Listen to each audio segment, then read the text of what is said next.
अनचाही शादी में प्यार 22। इंस्पेक्टर मनोज रमन के जेल में आकर रमन अलग ही कुर्सी पर बैठा था। इंस्पेक्टर रमन की कुर्सी के किनारे अपना एक पैर रखकर देख रमन, अगर तुझे अपनी सजा कम करवानी है तो तू अपनी पत्नी सुशीला का पता बता दे। कहाँ छुपी है वो? इंस्पेक्टर मनोज थोड़ा तेज बोलते हैं। रमन उनकी बात सुनकर हंसने लगता है। क्या साहब, आप भी एक हफ्ते आते हैं और यही एक ही डायलॉग मारते हो? कुछ तो नया बोलिए। इंस्पेक्टर मनोज रमन के बात को अपने हाथों में दबोचते हुए। रमन, तुम्हारी यह हंसी 1 मिनट में निकल जाएगी। जब सुशीला हमारे हाथ में आएगी और तुम दोनों की सजा होगी, वो अलग तुम्हारी हंसी निकालेगी। इतना कहकर इंस्पेक्टर मनोज बाहर आ जाते हैं। इंस्पेक्टर मनोज हवलदार से बात करते हुए, हवलदार, तुम्हें क्या लगता है कहाँ होगा सुशीला का ठिकाना? सर, हमें लगता है एक बार हमें वहां जाना चाहिए जहां 4 महीने पहले सबूत मिला था। आशा जी फार्म हाउस में एक बार फिर हमें देखना चाहिए। हवलदार, वहां सुशीला नहीं होगी क्योंकि इस बार मिस्टर आशीष गर्ग हमारे कब्जे है, तो वो फार्म हाउस में वापस नहीं जा सकती है। हवलदार, एक काम करो, तुम हमारे खबरी की संख्या को बढ़ा दो और पूरे शहर के और दूसरे शहर सभी पुलिस थाने में सुशीला की फोटो भेज दो। हमें सुशीला को ढूंढना बहुत जरूरी है। 4 महीने हो गए हैं। अगर सुशीला नहीं पकड़ी गई तो फिर से लड़कियों की खैर नहीं। खास करके हमें ईशा जी और ज्योति का ध्यान रखना होगा, क्योंकि यह सब गंवाई है हमारी तो इनको नुकसान जरूर पहुंचेगा। जी सर, कहकर हवलदार काम पर लग जाता है। इंस्पेक्टर खुद मन में सोचता हुआ, हमें एक बार फिर एनजीओ जाकर आशा जी से मिलना होगा। सभी बच्चियों को सही सलामत की जानकारी लेनी होगी हमें। राघव और राघव के केबिन में होते हैं। वहाँ, राहुल, आपने बहुत अच्छा काम किया है। वैसे आपकी बनाई हुई सभी डिजाइन हमारी कंपनी को अच्छी लगी है, पर इस बार आपने कुछ अलग ही करके दिखाया है। राहुल मुस्कुराते हुए, थैंक यू राघव, पर यह सब डिजाइन का आइडिया मुझे थोड़ा बहुत जिया से मिला है। जिया को भी डिजाइन बनाना का बहुत शौक है, इसलिए वो थोड़ा बहुत आइडिया मुझे देती रहती है। राघव मुस्कुराकर, वैसे जिया जी की पढ़ाई कैसी चल रही है? आज उनका भी तो एग्जाम था ना? राहुल, हाँ, मैं सर हिला देता है, अच्छी चल रही है उसकी पढ़ाई। ममता जी अपने कमरे में थी। अलमारी में बिखरे कपड़ों को समेट रही थी। आलोक जी अपने हाथ में बहुत से बैग लेकर आते हैं।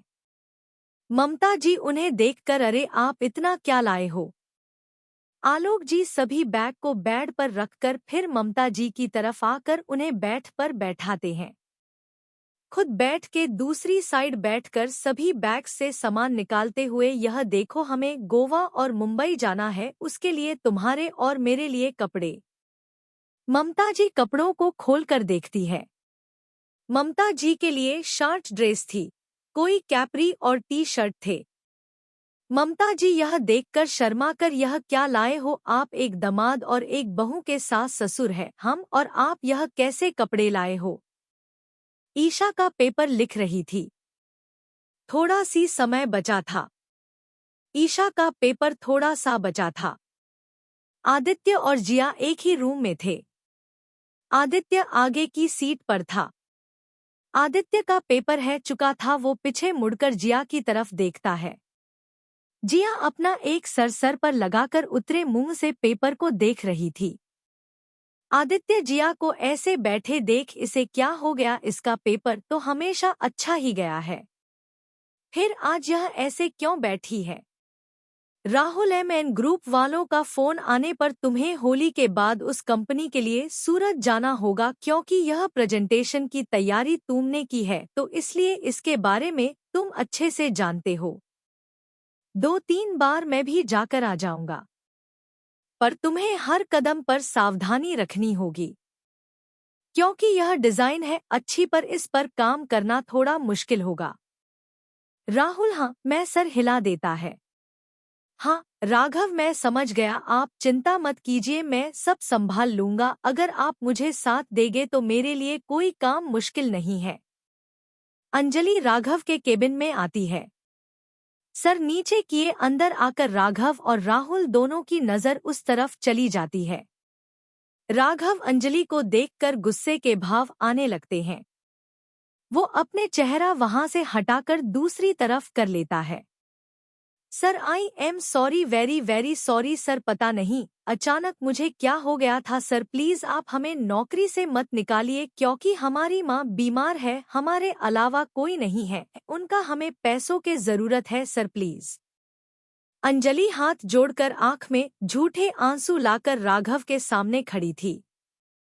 अरे ममता, हम गोवा और मुंबई जा रहे हैं, तुम्हें पता है ना, हम दूसरे हनीमून के लिए जा रहे हैं और टिकट और तो बच्चों ने सब तैयारी कर दी है, सिर्फ कपड़े रहते तो सोचा मैं आज लेकर आता हूँ।